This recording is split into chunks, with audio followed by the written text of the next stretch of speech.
Um, Pretty good show. The main actor, the secondary character, main actor, whatever you want to call it, um, his buddy Howard is played by the dude that was in Good Luck Charlie, Haunt, and there's a lot of Disney projects.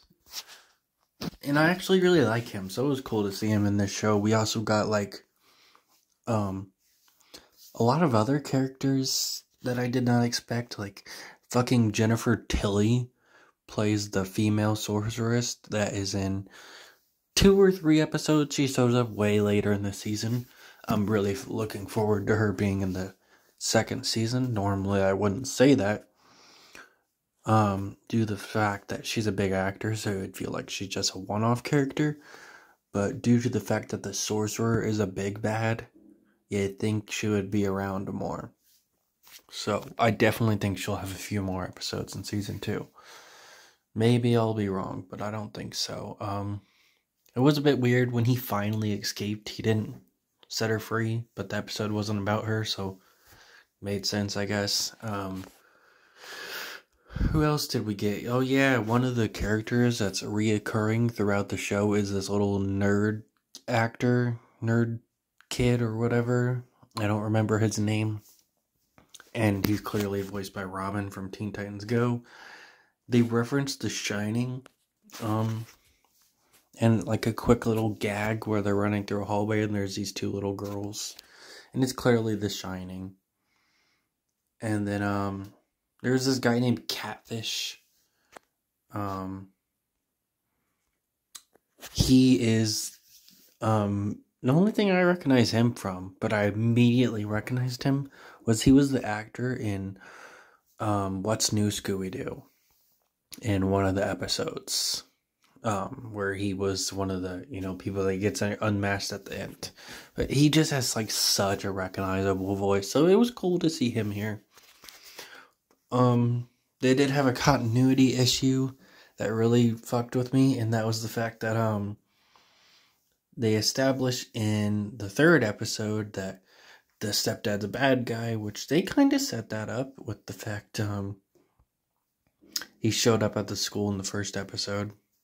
Like, they're like, oh, who do we know who has an evil stepdad?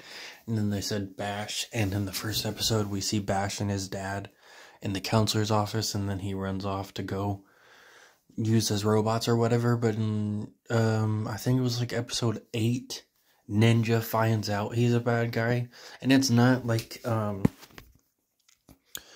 like they misused it, like the episodes are out of order or something, because, Howard knows he's the ninja in that episode. He knows he's the ninja. In the very first episode, the ninja reveals himself to Howard, at the end of the episode. And, like, episodes later, he already knows he's the ninja. He hides behind a tree, he changes into the ninja costume, and he goes to fight him. And he finds out he's a bad guy. Like, how's that work?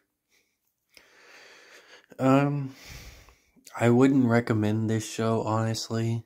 I think it's definitely a show you have to have nostalgia for.